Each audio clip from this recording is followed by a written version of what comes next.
Welcome, beautiful Paris Saint-Germain family. In today's video, we'll be taking a look, once again, at reactions to Paris Saint-Germain knocking Liverpool out. We start with Big Six here, and shout out to him. He actually redirected to my channel. I also saw the clip at the end. Huge shout outs to this guy. He's a Liverpool fan. Let's see his thoughts.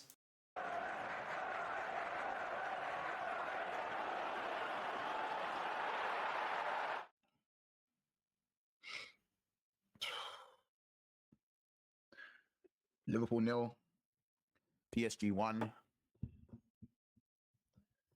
and I am speechless. I am absolutely speechless. PSG have won on penalties against Liverpool Football Club and have knocked us out of the Champions League in the round of 16. We topped the Champions League group phase and have gone out in the first knockout rounds, not including the playoffs, of course. I feel sick. I feel absolutely sick. Absolutely sick. Because when you compare this to the NBA, because that's what this new format, the Super League and the new Champions League, this is Paris Saint-Germain finishing so low. It's like a first seed getting knocked out versus eighth seed, which never pretty much happens. For multiple reasons. Before I get into those reasons, make sure you hit the thumbs up button. And if you're new, subscribe to the channel. I'm not here to talk about the league today. I'm not going to talk about the league. This is a Champions League game. And right now, I couldn't care less about the league. Right now, with how I'm feeling.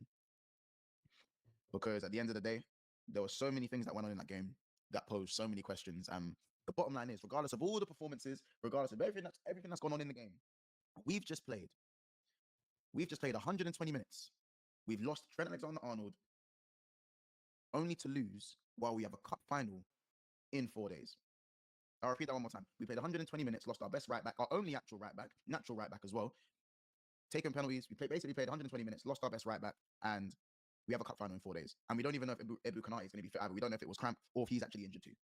So we've gone through everything that we've gone through today. Extra time, normal time, penalties, only to lose while we have a cup final on the weekend. This stings, and it stinks.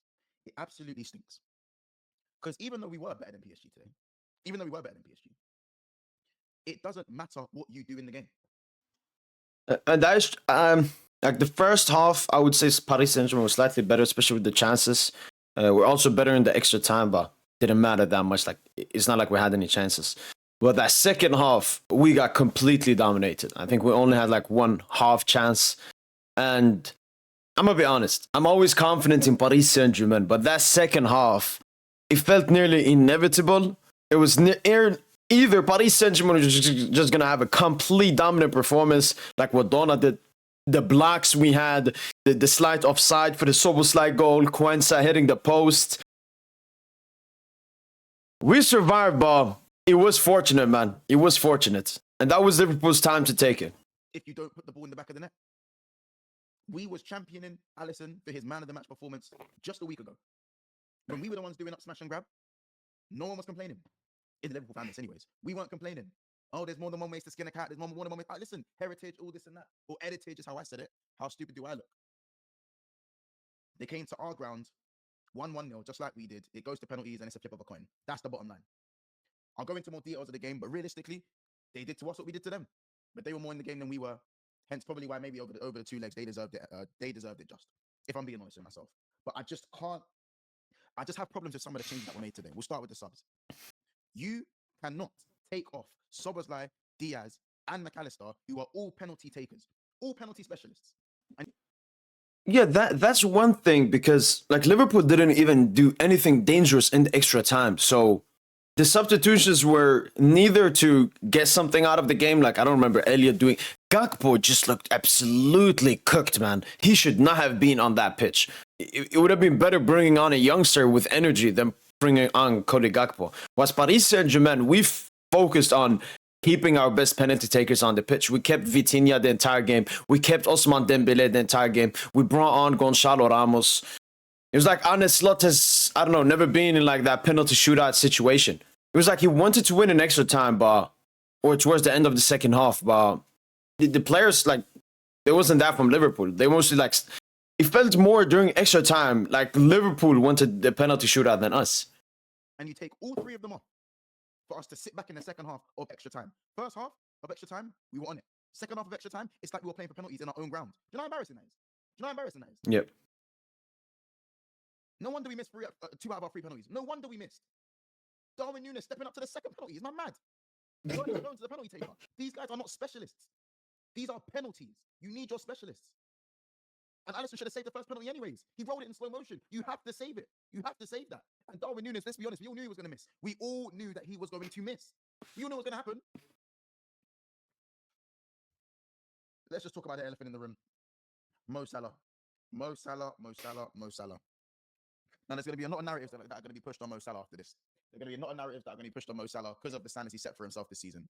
But over the 2 legs, he wasn't good enough. He wasn't good enough over the 2 legs. Now, was he better today than he was last week? Yes, he was much better than he was in the first leg. But it still wasn't enough. Should he have walked away with an assist from the Diaz chance? Yes. Did he have 2 shots blocked off the line? 2 world-class clearances off the line? More so the first one and the second? Yes. But the all-round game still needed to be better for me. And also, sometimes you got to take the hat off and say, you know what? PSG defended very, very well. Nuno Mendes is a very good wing-back. And sometimes you just got to take the hat off and say, well played. Well defended. Because in the first leg, they had to take their hat off and say, you know what? Brent, Konate, Van Dijk, Alisson, well defended in that first leg. We defended very well in that first leg, and Alisson was very good as well. Guess what? Donnarumma was exceptional. The way he commanded his box, the way he palmed away the crosses, the way he palmed away the way he punched away the corners. He made some wicked, brilliant saves. Pacho was excellent. Marquinhos was very good. Made up for the mistake he made late on in the game against us. Nuno Mendes, again, brilliant. Against a very much informed Salah.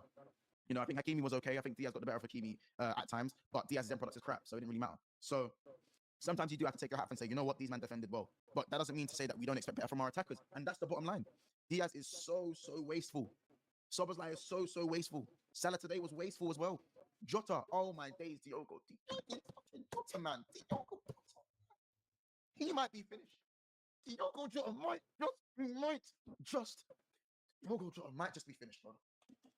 Yeah, I mean, I understand like you don't want to play Nunes like from the start, but we saw Jota in that first leg, and yes, like Diaz had a quiet game, Salah had a quiet game, but Jota looked completely. I still don't understand. Like it was better for Arne Slot to go with Jones as an additional midfielder as he did in the City game, and they would still have attacking opportunities. Like I have no understanding of how Jota even started the game. He might just be finished. He might just be finished. He needs to change them boots, bro. What is the striker doing wearing Predators, bro? What, this guy is a striker and he's wearing the Predators with the tongue and the laces going over the tongue of the boot. What are you doing? What are you doing? Go put on the proper Adidas things that attackers wear, bro. Slap on the streamline things, bro. Slap on the streamline things. In fact, you know what? I've got a pair of boots for you, bro. I've got a pair of boots for you, bro. I've got a pair of boots for you, bro. Yeah. Wear these things, G. These things, bro. These things, the streamline things, bro. Wear these things, bro. Stop wearing them fucking Predators, bro. They're midfielders boots, bro. Come like them fucking Sondikos, bro. You're not Zidane, fam. You're not Zidane, bro. What's wrong with you, bro? What's wrong? You're not Zidane, G. You're not Zidane, bro. You're not Zidane, bro. Wearing them fucking Preds like your Beckham, brother. Like, I'm gonna use my head, bro. Couldn't hold up the ball, couldn't shoot, weren't dribbling properly, decision making was awful. Job, bro, if you're injured or something, don't play. Or something needs to change, bro, because it's just been bad. It's just not been good enough, man. It's not been good enough. And Gravenberch, as well, for me, wasn't good enough. Bypassed too easily. On the ball, half turn, you're always going to have that. You're always going to do well on the half turn. Yes, fine. But again, wasn't good enough. Say again, I don't know, but I have to isolate this game. I just need more from Gravy Boat, man. We've sung your praises all season. Now we have a high standard for you every time. And I know you're tired. And I know there needs to be more rotation. For me, wrong substitutions from Slot. And also, for the first time, I've got to say as well that why did Gravenberch play 80 minutes against Southampton, bro? Why did he play that long against Southampton? Endo should be starting and finishing that game. Gravenberch is tired, bro. These high-octane games, he needs to be rested and then played in games like this. That's how you're going to get the best out of him in the last stages of the season. I know what a good Liverpool squad looks like. And this is not a squad that is good enough to win all the trophies or go gung-ho in all the trophies. I'm over the moon we had the league and we can still go win the final on the weekend. But the bottom line is, I've always said this, Liverpool are not winning the Champions League. I was even skeptical about this leg, about this tie. I said PSG ain't a shoe-in that we're just going to get through. We don't have this divine right to just go through.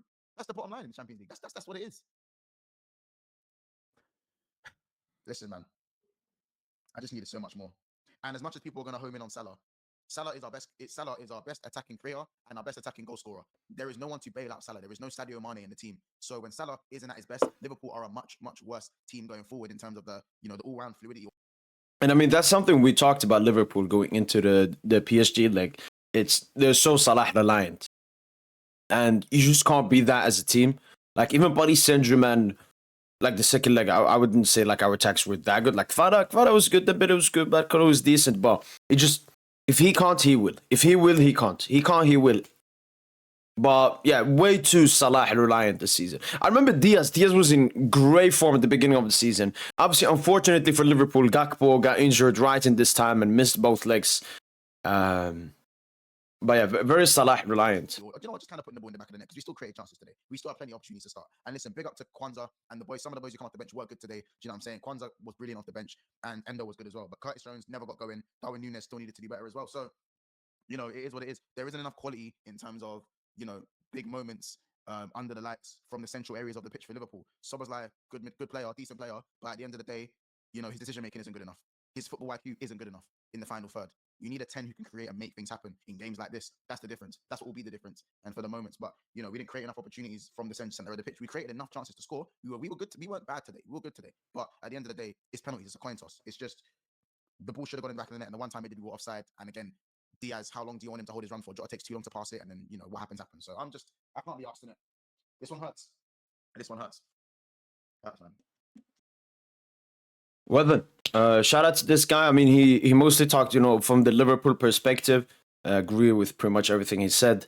And yeah, that's pretty much it. Moving on to the next one. Well, this guy doesn't need any introduction. Mark Goldbridge, United fan. Let's get it. Hello, everybody. Welcome to That's Football. So Liverpool are out of the Champions League, and the big question is, what is next? Well, a Premier League title will be next, potentially a Carabao Cup win as well. But it won't be what Liverpool were thinking about maybe 2 weeks ago when they were still in the Champions League. So look, let's discuss it. What happens with Salah, Van Dijk, Darwin Núñez, Trent Alexander-Arnold? It's a big summer for Liverpool. Where do they measure this season now? And I think the big thing I would say is that it's quite refreshing, actually, in this world of hyperbole and sensationalist headlines. The way Arne Slot spoke after the game, actually, even as a Man United fan, I sort of took a step back and went, hey, you know what, to be fair, he's had a bloody good year at Liverpool. Because what he basically said is that's the best game of football I've been involved in.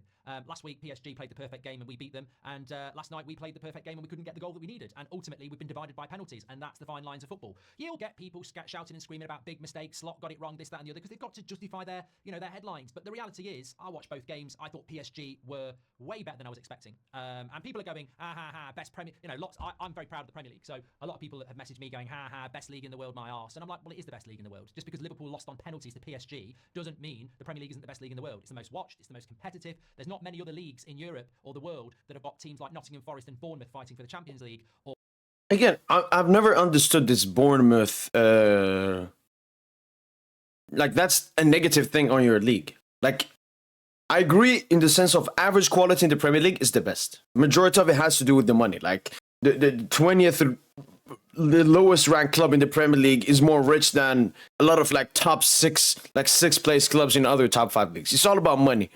But if we're talking about the best clubs, the 4 best Premier League teams this season could potentially even be worse than the 4 best. Like, the 4 best teams in the Premier League could potentially be the 4 worst out of any in the top 5 league.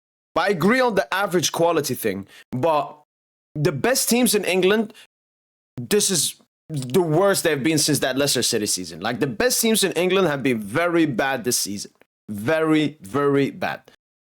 But I still agree on the average quality, but again, that's mostly a money thing. Or teams like Man United and Spurs in the bottom half, because there's so many teams better than them. We have a brilliant league, and Liverpool are going to win that league. But in the Champions League, the beauty of it is we've seen the Portos and the Inter Milans win these trophies in the past because over 2 legs you can get what you put in. And I think PSG have found that way. I mean, again, not really. I don't know why he's using this like strawman argument. It's usually the the better teams that win it. Sure, it's like saying, oh, Leicester City win the Premier League. That doesn't. It's an easy. No. Don't try to downplay Liverpool being not good because they got knocked out on pens. Like, performance-wise, I think PSG had like 5.5 XG to Liverpool 1.9. Obviously, XG is a bit fugazi and so on, but it was one team better than the other. And this is the so-called best team in the Premier League that's running away with the league with like 15-point lead. They don't need Neymar or Mbappe. They can do it as a team, and maybe they should have been doing that 10 years ago because as a team, they look very good. But it was fine, Mark. Again, we beat Liverpool with Neymar and Mbappe, and we beat them now with Dembele and Kvara. I don't like that all of these videos, they always have to discredit PSG in the past. Like, we were good to great before, and now we're good to great again. Like, I've never seen this happen at another club. It mostly just shows the agenda people had against Neymar and Mbappe and that team. And also saying this, like, we didn't play as a team. when we reached the Champions League final, we had the best defense in the world. That was a team. These people are constantly looking just at, when Messi came. Then I agree. It wasn't that much of a team. It was mostly about the three superstars. But majority of the Neymar and Mbappe period, if not the entirety of it, Paris Saint-Germain played as a team. So I don't really understand this thing. Margins, and it's disappointing. As a Man United fan, I remember this used to happen to us. We'd win the league, you'd get knocked out in the quarterfinals of the Champions League, you'd feel a bit flat for a few weeks, and then you'd win the league and go, you know what, that's been a good year. And I think for Liverpool at the start of the season, if you said to any Liverpool fan, Arne Slot, any Liverpool player, you will get knocked out in the Champions League by PSG in the last 16, but you will win the Premier League, they'd have gone, yes please, yes please. But obviously the reality is they're going to feel a little bit sore this morning. Ultimately, this is going to be a great season for Liverpool, winning the Premier League title. They wouldn't have expected that. And they will. I don't think in a couple of days' time or a couple of weeks' time they'll really get a toss about the critics. It will be a good season for Liverpool, and Arne Slot's done a great job. That's where the praise stops. What next is going to be interesting, because you talk about that Liverpool team, and it sort of happened with Klopp last year. They should have won the Europa League, they didn't. They were in a title race, that fell away. They won a Carabao Cup, and this year, I don't think you can sit and say Liverpool should have won the Champions League, but they should have gone deeper and they were one of the favourites, and this can happen when it goes to penalties. But I think the thing for Liverpool is you sometimes miss out and you go, next year will be... Again, I don't like this. It could go to penalties and everything. I mean, I agree. Paris Saint-Germain won on penalties, and when you go win on penalties, it's not that major, but Liverpool were lucky that it went to penalties. They were fortunate that these two legs went to a penalty shootout and extra time and so on, because from the general play, it wasn't like that. Obviously, we don't use the words deserve because of performance. All that matters is putting the ball into the net. But Liverpool just weren't good enough. They weren't good enough. I can agree, when you face another top team in the round of 16, it doesn't really mean you got knocked out that low and so on, but that's just the Champions League for you. And I think that's the big thing with Liverpool. Next year, will they be better for that loss if Van Dijk's not here, Salah's not here, Trent's not here? Will they be better for it? And I think that's the thing that maybe some Liverpool fans will be a little bit unsure about this morning and today is, will we be challenging for the Champions League next year? Will we be challenging for the Premier League next year? And look, things look good with Arne Slot, but to lose Van Dijk would be bad. To use Van Dijk and Salah would be horrific. And I don't know what that's going to do to that team if that's going to happen. They need to keep hold of those players, but they also need to improve. And I think if they didn't have the cloud of Salah and Van Dijk and Trent going, you'd look at that Liverpool side and you would say, next 2 or 3 years, they're a real problem for winning the Premier League and the Champions League if they replace Darwin Núñez with somebody like an Isak or an Osimhen or a Gyökeres or whoever else they're thinking of. I don't know.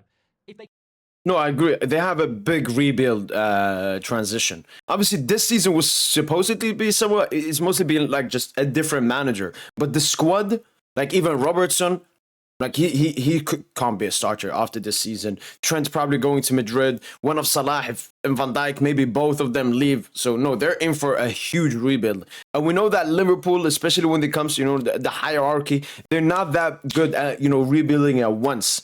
Could take a potential 1 to 2 seasons to get back to the top. They can bring in a striker that can fit that system, and it's got to be a distinctive type of striker because of the way Slot plays. He likes his number 9 to sort of drop in and the wide players to go beyond. But if they bring somebody in like that, because I think the Darwin Núñez experiment is over, and I'm sad about the Darwin Núñez experience being over. I have to be completely honest here. I'm not a Liverpool fan. I don't like Liverpool. They're our biggest rival. But I did like Darwin Núñez at Benfica, and I actually think that Rangnick was sort of pushing for it, and I think even Ten Hag liked it when he came in, but we weren't in a position to do it, and Liverpool did, and I was convinced it was going to work. I like him I like his mobility. He's a chance magnet. The problem is he doesn't put him in the back of the net, but it's a skill to get in the positions he gets in. He just can't put it in the back of the net consistently. So I've always quite liked the player, but obviously, just because you look at a player and go, I like them, doesn't mean that they're going to be successful. I look through, we all have personal opinions and favourites and theories, and I'm probably... Okay, I actually want to move to another reaction video because, I mean, the prior guy, he was a Liverpool fan. So him talking just about Liverpool, so I completely understand. But I want to watch some reactions about the game. And this guy's just rambling about Liverpool. And this always happens, especially when Paris Saint-Germain, advances, has a great performance. Like, this is a historical night about PSG. But it's all about Liverpool here. Again, I understand he's a Premier League fan. He wants to talk about Premier League perspective, but I was expecting something about the game and Paris Saint-Germain. But let's go to another one. All right, now we got this Chelsea fan, or should I call him Premier League fan? Because that's what a lot of these Premier League clubs fans are. They're bigger fans of the actual league than their actual clubs. Majority make content of other clubs in their own club, which doesn't make any sense. And in the previous one, after Liverpool beat us 1-0, he was extremely delusional. So I'm expecting some humbleness in this video. Let's see. But before we go any further, something that we must put to bed immediately is the rewriting of history. Anybody now that is trying to suggest that Liverpool have somehow bottled it, capitulated, had a pitiful season, is completely missing the point. I have already seen some people trying to suggest that Arne Slot has made a pig's ear of it. What cannot be changed, regardless of Liverpool dropping out of the European Cup at a very premature stage. Liverpool have had a tremendous season. Regardless of whether they beat Newcastle United in the League Cup final, Liverpool have had a tremendous season. Any season, when you wrap up the Premier League title, still in February, will go down as a historic, brilliant season. Liverpool desperate to win the Premier League in front of their fans. Desperate to win the Premier League for only the second time in their glorious history. Liverpool desperate to finally end the hoodoo that they have had with regard to the Premier League, lifting it in front of their fans. Anything else was only ever a bonus. So the fact that Liverpool are going to be champions, I think everybody does need to rein it in a little bit. I've heard a lot of fans from a lot of other clubs really giving it a big one. And don't get me wrong, you're supposed to do that when a rival loses, when a rival suffers a setback. Of course, it's your prerogative to laugh. Of course, it's your prerogative to have some fun with that. Of course, it's your prerogative to celebrate. Loads of rivals didn't want Liverpool to win the European Cup. But what you cannot do is somehow portray this as being an uninspiring season, as being a slightly flat season for Liverpool. Liverpool are going to be Premier League champions. That's a fact. ATAF, and that's a fact. Liverpool will win the league. At some point, fairly soon, you are going to see Mohamed Salah in front of a packed Kop. Is this guy a Liverpool fan? 2 minutes in, he's just on Liverpool's nuts. Just, oh, Liverpool, Liverpool, Liverpool. Don't critique Liverpool. Man, people are just trolling, man. This is part of the game. I know, when Liverpool won, he was dick riding Liverpool. When Liverpool lost, he was dick riding Liverpool. Lift the title. At some point very soon, you are probably going to see Liverpool win. And all of this, you know, Goldbridge did the same. And you saw the Liverpool fan. The Liverpool fan was like, no, I don't want to talk about the Premier League. I don't want to talk about the Carabao Cup. Let's talk about the Champions League. Because, yes, this will still be a good season for Liverpool going into with the expectations they had this season. But, like, these are Liverpool Paris Saint-Germain reactions. Why the fuck is 2 minutes in? It's all about Liverpool, Premier League. Premier League title against one of their big rivals. At some point very soon, you are going to see one of the big rivals give Liverpool a guard of honour. Now, anybody trying to position this as a negative season for Liverpool is completely missing the point. It is a dazzling season. Now, look, it could have been better. Of course it could. Of course it could. Dropping out of the FA Cup to Plymouth. If he doesn't talk anything about the actual game, then we will have to move on again. Not ideal. League again. Will we ever see at Liverpool? Basically, if Liverpool win the first leg away from home, they will progress. That's how historic this is. That's how symbolic this is. It's unbelievable. Anybody that gave their predictions as to who was going to win the European Cup, let alone this tie, 95% of people must have said that Liverpool were going to win. I did. Yeah, because people are deluded. I have no issue with people saying Liverpool are going to go through. But the arrogance that Liverpool got 1-0, that means they're already through, they're going to play at Anfield. That was disgusting arrogance from people like you. Don't say I was wrong. Because there's absolutely nothing in anyone being wrong, especially football players and football games we have no control over. But there's a difference between being wrong and being fucking deluded. I'll hold my hands up. I said that Liverpool will go through. I said Liverpool will lift this trophy aloft in the Allianz Arena in Munich because history has taught us that. No, because you're fucking arrogant. Everyone that watched that first game that actually wasn't fucking deluded and had a PSG agenda understood that the second game was at least a 50-50 game. But no, just agenda. 30 previous examples have told us that if Liverpool win the first leg away from home, they will simply progress. And I don't think in any of those 30 examples, Liverpool were ever as bad. Sure, they won. That's why I thought Liverpool fans made that 1-0 victory too bigger than it was. We saw the game. I don't think in any of those 30 examples, Liverpool got fucking battered and dominated in the first leg. Oh, but the performance doesn't matter. It's only the goal that matters. That is how it goes. 30 previous ties. That has happened. So no, it's a disaster. And it's the first penalty shootout that Liverpool have ever lost in the European Cup. You know, Donnarumma, excellent form. I mean, Darwin Núñez, if you are a Scouser, can you imagine being in that stadium and seeing Darwin Núñez step up second penalty? You're like, what are you doing? Surely not him. Surely not somebody who is the very definition of, think about a word. What word comes to mind when you think about Darwin Núñez? For me, erratic. Do you want an erratic footballer taking the second penalty in a shootout in front of the Paris Saint-Germain fans? In front of the Paris Saint-Germain fans who somehow managed to smuggle a megaphone into the stadium against a goalkeeper who we know all about when it comes to penalty shootouts. Anyone in England knows what Donnarumma can do in a penalty shootout, and yet Darwin Núñez stepped up. It was... I mean, for them, they've got to be heartbroken. They really have, because it felt like Liverpool were on the precipice of something spectacular. And everything that we've seen from Liverpool this season suggested that they would be able to control this game. I felt like they would go through. I felt like Harvey Elliott's goal in the last minute away from home in Paris was going to be enough to see them through. Everything that Again, we've only seen that against bumps. It all goes down to you guys underrating PSG. the issue is for me is the ignorance. If you watch PSG and actually your opinion from that is that PSG are not that good, that's one thing. But you guys don't watch PSG. You just see the stats, the numbers, and base off a generic opinion from that. It's ignorance. It's ignorance. It's ignorance.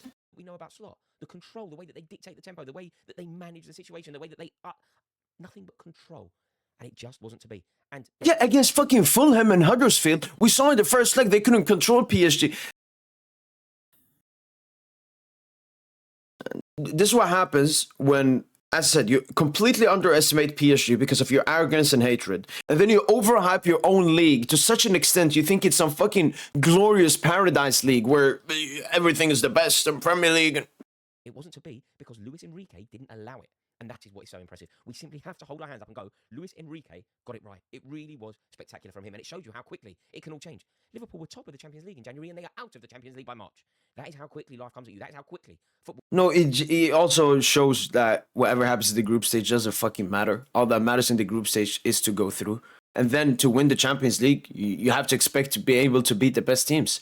This is another thing Liverpool and Barca fans were constantly deriding about, the position they finished in their table. I was like, you think it fucking matters where you finished in the league? This is not a league. This is not a league. This. Oh my god. You know, fairly recently, it feels like we were just watching Liverpool slap anyone that came into their pathway. Girona, AC Milan, Leipzig, Leverkusen, Bologna, all got battered, didn't they? Yeah, all garbage teams. Liverpool found it so easy. And Liverpool basically made light work of everyone in the Champions League. And I mean, I watched their Madrid game, and that's where my opinions about Liverpool came, that they're not as good as people say. Because, yeah, they won 2-0, but they weren't that good that game. They didn't control. If Mbappe scored the penalty, it would probably ended in a draw at Anfield, the greatest fortress in the world. Suddenly, it's come to a grinding halt. It's the runaway French league leaders versus the runaway English league leaders. And, I mean, for Liverpool, the night couldn't have gone worse, really. You're looking at it now and you think they've got finals to play at Wembley against Newcastle. We're going to be up for it. And it's looking like they probably play that game without Konate, probably play that game without Trent Alexander-Arnold. And they've been launched out of the European Cup. I mean, from Paris Saint-Germain's point of view, it was a magnificent effort. Like, it really was. At one point, I remember looking at the league table and it felt like they were dicing with going out in that league table stage. And suddenly, We were. Not only have we seen them beat Liverpool, but we've seen them beat Man City. And anybody that's rather snide about the French league, referring to the French league Farmers League and all that, it really isn't the case. Because what Paris Saint-Germain... Wait, you are one of them. Just because now you're not saying Ligue 1 is a Farmers League, at the back of your head, when you think of Ligue 1, you think it's a Farmers League where nothing matters. Like, a building is so impressive. That sort of complete culture change, that focus on a more local youth, it really is working. And that talent that they have stocked, it's working so well. You look at the way that they played, look at the way that they took the game to Liverpool. They were great to watch. And this sort of... I don't know why. This is my issue. Once again, these stuff were well known before we played Liverpool in the entire tie and in front of the second leg. But now you say it.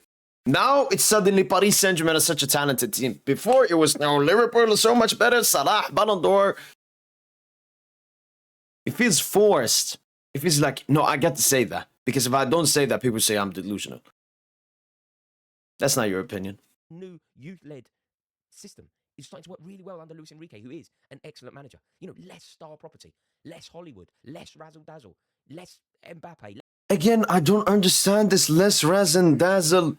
Even with a stinky Mbappe, we reached the Champions League semi-final last season. With Neymar and Mbappe, we reached our first Champions League final ever. We reached the Champions League semi-final. Yes, when Messi came, that was overdue. Then it was too much razzle-dazzle, drama, everything. But before that, it was just an agenda and hatred against Paris Saint-Germain. Once again, the same gimmick all the time. Less Messi, less Neymar. And yet, it really works. And when you think about the culture of Paris, the culture of Paris Saint-Germain, it's a fascinating club. It's a club that I hold in really high regard. It's anybody that is interested in sort of fan culture, anybody that's interested in maybe the casual culture, study Paris Saint-Germain. The two ends, it really is fascinating. They've got the two ends at Paris Saint-Germain that were both outlawed, these fan groups that were both outlawed, who, one is called the Boulogne Boys, who kind of adopt an English culture. The clothing is very English, the culture is very English. And then it's called the Haute. They are very Parisian, cosmopolitan. And they both adore Paris Saint-Germain, but they hate one another. Nicolas Sarkozy actually outlawed both sets of fans. It's a fascinating culture, Paris Saint-Germain. And both sets of fans turn their back on the Galactico approach. They wanted rid of Mbappe. They hated the fact that Kylian Mbappe was made a de facto sporting director of their club. And this new system really is. But again, the thing I do want to mention, this was not like it from the start. The first, I would say, 4 to 5 seasons with Neymar and Mbappe, people didn't feel like that. It was the end. They wanted it to end before it ended. And I completely understand that. Somewhat agree with that as well. But again, stop this narrative that when we bought Neymar, the Ote and Bolon and people... No. Everyone wanted that, man. Working so well. They've got less star power, but they have such more harmony, a working ethos, a togetherness. And don't get me wrong, they've still got a whole lot of quality. Like over the 2 legs, I think it's fair to say that Paris Saint-Germain deserved the victory. You know, Liverpool, there's been a slight drop-off. And I think it's fair to say that slight drop-off has gone across all. And I don't like this. Like, now they're saying across the 2 legs, PSG deserved. Again, I hate the word deserved. I didn't even use that, but even after the first leg, we deserved to win. But no, at that time, it was football heritage, experience. If you scored a goal, you won. It don't matter the performance. But now... Oh my God, man. All competitions. The lag is there. We've seen it. And ultimately, they were well beaten. Paris Saint-Germain, no doubt, deserved the victory. They deserved to progress. And I think it's fair to say that nobody would want to play Paris Saint-Germain in the latter stages. When you're looking at the teams that can win it, Bayern Munich, Harry Kane's pinging it about, looking great. The 2 Madrid sides are both left in it. But this PSG team are capable of beating anyone. And you look at the effort. You know, I thought that Vitinha, what a player. It was just brilliant the way that he played the game. Really, really sensational. Always on the ball, always recycling it, always dictating the tempo. And Liverpool found it very difficult to get anything going, really. You know, Mohamed Salah didn't do what you would expect him to do. And overall, just couldn't quite get in the game. He actually did. I mean, Mohamed Salah, you can say in the Premier League, yes, he's been one of the best, if not the best attacker in like the past 4 or 5 seasons. But Mohamed Salah in the Champions League has not been this electric, big moments player. I don't know why people lie about that.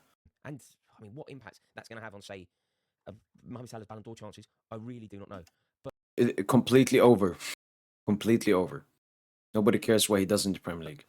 PSG. I would say this. What happens in the league can help what you do in the UCL or even the Club World Cup in the summer. But if you get knocked out in the round of 16 having 2 generational stinkers, can't help yourself. Managing to knock out Liverpool despite losing the first leg, it's so impressive from them. It really, really is.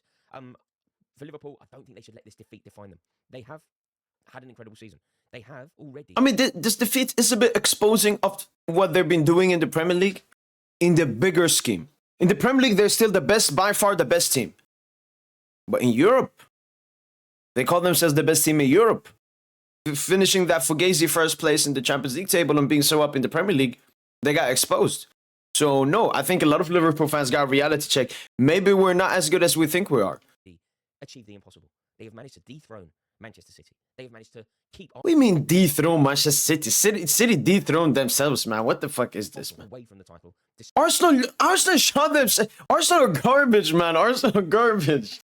Despite the fact... But shout out to Liverpool. I don't want to discredit anything they have done in the league, but this guy is trying to say, like, they have beaten City, they have beaten... No, they've not. They brought in a new manager. They barely signed anyone. And everybody said that it was impossible. So I don't think that Liverpool should feel defined by this defeat. But there is no doubt that it's going to hurt. Darwin Núñez, that is the mistake. Darwin Núñez stepping up to take that penalty. But, I mean, the night belongs to Dembele and Luis Enrique and the boys. Yeah. In that away end yet again. Yes, sir. Great, a really fascinating club. Thank you so much for watching this video. Let me know your thoughts, man. Let me know. Do you agree with me that Liverpool still had a good season? Do you agree with me that this defeat will not define them? Or do you think it's more damaging than that? Are they potentially... No, I still agree, especially because for me, how you define, at the end of the season, how well the season went, the expectations you had in the beginning of the season. My expectations for PSG, win everything in France, just like we did last year, which we are on a very great way to do, even unbeaten in the league, better than when I ever wished or expected for. And in the UCL, I said, reach at least the semi. We are on our way to have the expectations league good to great season I expected us to have. Liverpool... expectations, I don't even know what it was. It was maybe slightly compete for the league title, similar to last season, being that top 3 race, potentially top 4, and do well enough in the UCL, especially because they have that UCL experience. Even when they're not the best, they can go through a little bit tougher and so on. But winning the Premier League in the way they have won it, Salah having one of the best Premier League seasons ever, and still finishing first in the Champions League group stage. No, this was a very good season for Liverpool. Better than last season, for sure. So, they didn't even play Champions League last season. So, no, if I was a Liverpool fan, Obviously, no, this defeat doesn't hurt. It's in the moment. That's what matters the most. But a few days going, especially if they can win that Carabao Cup, no, it's been a good to successful season for Liverpool. Obviously, a lot of people are trolling. It's the Arsenal fans who haven't won anything in 6 years. It's the United fans who hasn't won anything since 2012. It's Spurs fans who have never won anything. City fans, City fans have won a lot, but they've been garbage this season. And then, who I forgot, Chelsea. I mean, Chelsea have been irrelevant for like 3 years now, so. It's people at the ground. Obviously, it's a rivalry. It's Twitter. It's football discourses. That trolling is part of the game. It's part of the game. It's the rivalries. If the same thing happened to another club, Liverpool fans will be trolling as much as they've been trolling Arsenal fans this season. But all of those clubs are beneath Liverpool. Liverpool, despite this elimination, are the best Premier League team, both in the Champions League. I don't care Arsenal play PSV. If they reach the quarterfinals, Liverpool have still had a better Champions League season. They're going to get knocked out in the quarters, most likely as well. But all of those clubs are beneath Liverpool, laughing at them. I don't think many PSG fans are laughing at Liverpool saying they have an unsuccessful season. I don't think Barca or Madrid fans are doing it. Like the big teams in Europe. It's just these garbage, like SS, City garbage this season. Spurs always been garbage. United garbage for a long time. Arsenal garbage. City garbage this season. It's just garbage teams laughing at Liverpool mostly, and they have no right to laugh. Let's move on to the next one. All right, we got ESPN FC next. Let's go. So PSG 1, Liverpool 0. So much to discuss from this game as we welcome in Jurgen Klinsmann. We'll be hearing from Jurgen a little bit later on in the show. I suppose, Stevie, the question is, how have you feeling? Wow, they did not have Julian Laurence on. Well, to be quite honest, I can't argue that PSG, over the course of the two games, have deserved to go through. You know, you can argue that Liverpool, certain periods, particularly in the game at Anfield we've just seen, could have changed the course of that. You know, the start of the game when Mo Salah had two great opportunities, and in the second half, the majority of it, Liverpool pushing forward, getting in the final third, but just couldn't produce anything in the final third. But over the course of the two games, I certainly won't be complaining that the best team has gone through, and they deserve it. And they came back, and it was impressive how they came back in the injury time. You know, we said at the end of it, certainly talking during the end of that second half, it looked as though Liverpool were the stronger of the two. But as soon as that extra time, maybe it was the changes, but they looked strong. They looked stronger in the penalties. And again, I'll say it, they deserve to go through. We were talking about some of the... Wow. Strong words there from Steve Nicol. Paris Saint-Germain deserve to go through. Shout out to him, man. Respect. Right across the board. This was very much not that. Great tie over the two legs. Both teams going for it, and PSG obviously... Well, it lived up to what we thought it might be. Nobody taking a back step.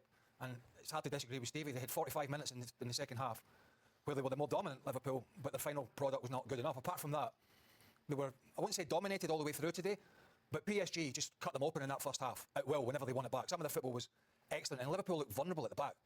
And, you know, I think for them it's a good job that they started the season like a rocket ship, and they've got this big gap in the Premier League, and they're probably going to win that at a canter, because they're starting to see a bit of tiredness, a bit of bad decision making, and some of the guys that have carried them all season, like McAllister, like Gravenberg, like Salah, and one or two others, and dare I say even Virgil van Dijk. I talked about this before when it came to Liverpool intensity and so on. They have such a bad bench that Arne Slot hasn't been able to rotate the squad as much as he's wanted, and they're starting to fall out now, like fitness-wise, this Liverpool team. Not looking like the players that they were, I think, maybe 6 weeks ago. Stevie mentioned it during the game. Van Dijk, who's been so calm and composed, lashed at several balls today when he wasn't under a lot of pressure. Mo Salah in the final third, not the kind of player. McAllister and Gravenberg, you know, getting caught in the ball. I mean, it was tight in there, don't get me wrong, and PSG, they pressurised. But my God, they are so tidy in the middle of the park. Vitinho, Neves, Fabian Ruiz, they got pace in the wider positions. Dembele can float about. And actually defensively, they actually look relatively strong.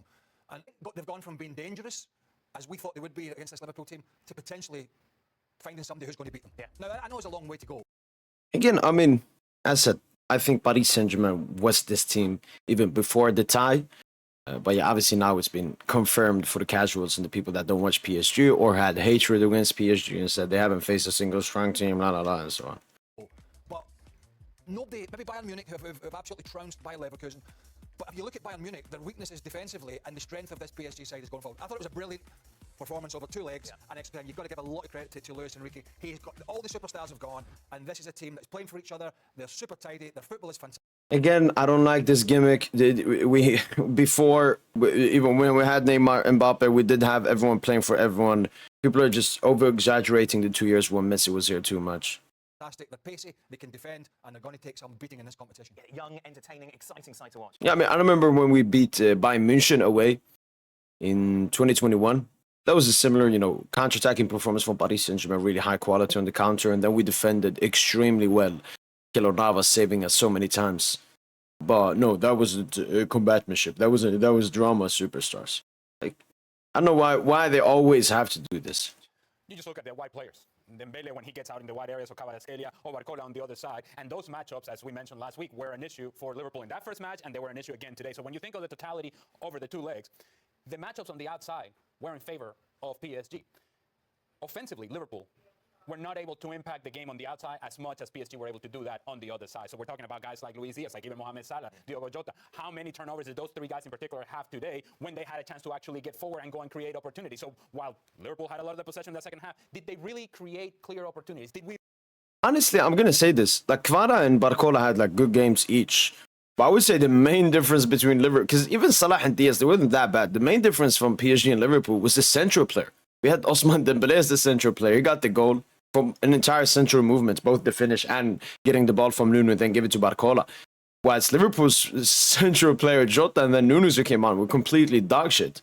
Did we really see Mohamed Salah fully involved? Did we really see Luis Diaz being impactful? Did we see Diogo Jota being impactful? And the answer is no. And so when you think about those young players that you just mentioned and how dynamic they can be in the attack, that's why you like PSG so much, because in 1v1 situations they can break you down, and then they have the talented players through the midfield. And surprisingly today in particular, I have to highlight a few guys. Guys like William Pacho, who may not be somebody that we would have talked about coming into this. Yes, sir. No, Pacho, as I've said, I tweeted top 5 centre-back in the world at least. Like, he's been performing so well, especially in the Champions League big games, man. What a player he is, man. Matchup, sliding challenge here, sliding challenge there. Nuno Mendes, who we think can be a liability defensively, actually played really well. And Gigi Donnarumma, who I think we all agree allowed a soft goal in the first leg. Today came up with save after save after save. We can have questions of what PSG has been in the past. I don't think we can have any questions of what PSG is now. And they are indeed a threat in this tournament. Jurgen, how big a statement was this from the French side? I think it was a very impressive performance by Paris Saint-Germain tonight. I mean, we all kind of had the discussion, how will they come out at Liverpool, at Anfield Road? Will they try to attack, getting this one goal back as soon as possible? Will they just kind of speculate on counter breaks? Will they be more defensively? The performance overall by Luis Enrique's team was fantastic. They took the game back to Liverpool. It was a back and forth. It was a high intense game. And a couple of players, as Alejandro mentioned, they were standing out. A player like Mendes against Mo Salah. He had a fantastic game. Mo Salah didn't get into that game at all because he played against the Mendes that was trying to go forward too. He worked him down. He was always on him. Obviously Gigi Donnarumma, that was a fantastic performance by your goalkeeper. If you want to advance in these knockout phases, you need a goalkeeper of a top class, and this is Gigi Donnarumma. He's one for the big moments, and especially when it gets down to a penalty shootout, then you want to have a goalkeeper on your side that is able to save 1 or 2 penalties in that shootout, which he did. Again, I was at the Italy win in the European Championships a couple of years ago. Obviously, he's meant to be for these moments. But you got to give Luis Enrique a huge compliment, because the Paris Saint-Germain that we knew from the past, with the superstars from the past, there always were problems, not only maybe on the chemistry side, but always obviously problems on the too much attack, not enough defending, and always. Okay, I mean, that I agree with. When we bought Neymar and Mbappe for around 400 million, it was so much investment for the attack, which left, especially both. I mean, Mbappe didn't have that high of a wage when he came. He still had a good wage. And then Neymar had a really high wage, which made, the rest of the squad not being able to be as strong. Even though we had a really strong squad around them. More starting 11. But even there, we had like Kerrer as a fullback. Shout out to Bernard. He was still good, but Bernard as a fullback. One coach after another tried it out. But Luis Enrique now builds a team there that matured. He builds a team that is balanced, and there's fighting spirit there. Everybody goes behind the ball when they lose the ball. I think Dembele had a fantastic game, not only going forward and threatening the Liverpool defense all the time. And all of a sudden, the two centre-halves, in particular Konate, they're struggling. And so it's been about small details, but about decision-making. Van Dijk doesn't push in with him. That's a risk. He allows the possession far too easy. And all of a sudden, they're behind in the game. And little things like that, I think, have started to creep into Liverpool's game. Not just here, but in the league. And as I said at the start of the show, fortunate for them, they were the best team by far for 6 months, because they are not doing the things as well as they did 2 or 3 months ago. And that's the difference between winning and losing, a decision. Because a centre-back is never going to gamble by stepping out and leaving a hole unless he thinks he really has to. Because Van Dijk's thinking, OK, even if he gets it, there's a back four there in place. So rather than him stepping out and exposing himself and exposing a hole, his decision, which a centre-back will make 99 times out of 100 without leaving the hole, he will do that. But there's one thing I should say about PSG that really surprised me. If you look at this PSG side on paper, there does not look anywhere on that field like there's a leader. There's not. But you know what? In both legs, they closed the ball as a unit. at the right time all the time. And that takes communication. Yes, it's good coaching, but it takes communication. And so unless you're communicating, that doesn't happen. So that really surprised me, because look at this lineup. Who are you turning around and saying, well, that guy's the leader? We can say Van Dijk's definitely one of Liverpool's leaders, one of, because they look as though they've got a couple. Well, I mean, I would say the answer is Luis Enrique is the leader, and he has like hardened these players systematically to play with each other in a certain way. And I would probably say that's Paris Saint-Germain's best strength. We defend so well together. We attack so well together. We're so good when we have the ball together. We're so good when we don't have the ball together. It's the unity of the team, how we place systematically wise, it's insane, man. That 11 there doesn't look like he's got a leader. I'll tell you what. It has. But they're a team. They're a team. They're a unit. That's down to Luis Enrique. That's down to these big decisions that when he went in Yeah. there, I think he very much stressed to the ownership. He said, look, to get away from the mollycoddling the superstars to getting players that actually want to be here and want to be successful and want to work for each other. Players that want to be here. And until Like the,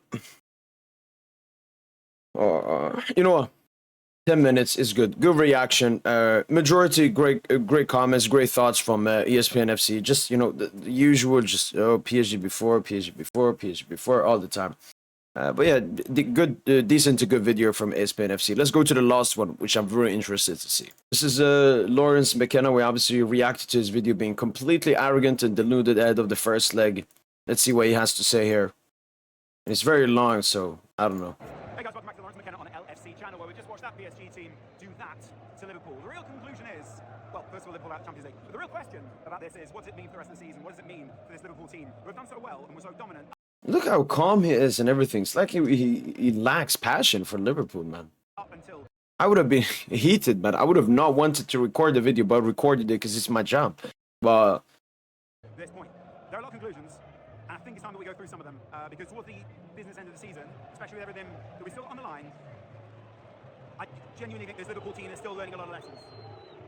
One thing I love is, oh right, okay, so the cop are booing the PSG team who are going towards, what's the Hakimi doing? What a class little, look at that. Hakimi went to the middle of the centre circle and decided to take the flag down there. Weird, and quite provocative. weird. Okay, I have a feeling he's only going to talk about Liverpool in this video. Salah again. Some people are talking about Salah getting shut down. Darwin Núñez, where you go, all right, you're on number 9. A celebration thing. Not that I think that's a good idea, but we had leaders, we had crunchers in the team who did us good. I think they were really... Okay, let's move to another video he has. Okay, this was a video uploaded the day after. Why Liverpool can't moan about PSG. All right, maybe this one is better. Welcome back to Lawrence McKenna on the LFC channel, where I'm walking through the central Liverpool in the morning after the night before where we lost to PSG. Shaky camera vibes, am I right? Anyway, the city is already alive. Imagine not many of these people are PSG fans, so not many people in a great mood, though Everton, yeah. Yeah, I just kind of wanted to... I've seen a lot of spiralling comments online, and I guess part of what I enjoy to talk about is the overall narrative of the club, or the overall control of the way that we tell our own story. And after Champions League or any knockout football, it's very easy to spiral, because... Okay, you know what? I'm not even gonna do this, because it's clear from this guy, he said some delusional garbage stuff. Then he doesn't want to even acknowledge how fucking stupid and ignorant he was, and he's just gonna talk about Liverpool and some completely irrelevant stuff, like how people are seeing this defeat. It's gibberish, man. It's gibberish. It's completely garbage. This guy is an absolute... Well, let's click through to see if he talks about PSG. Slightly disingenuous, to be honest, because combined, that's 120 million minimum a player who's a thumb in the eye of the Liverpool fans and the Liverpool, and are only unhelpful in a run in a season. Like, do you want us to have to get? I mean, maybe not have to get into that situation, but sometimes I just think there's an element of we're overestimating what we can do, and I think there's got to be an element of balance. I get that there are knee-jerk reactions. Again, the competition element is not the same in their league. Yeah, okay, this guy is the biggest fraud ever.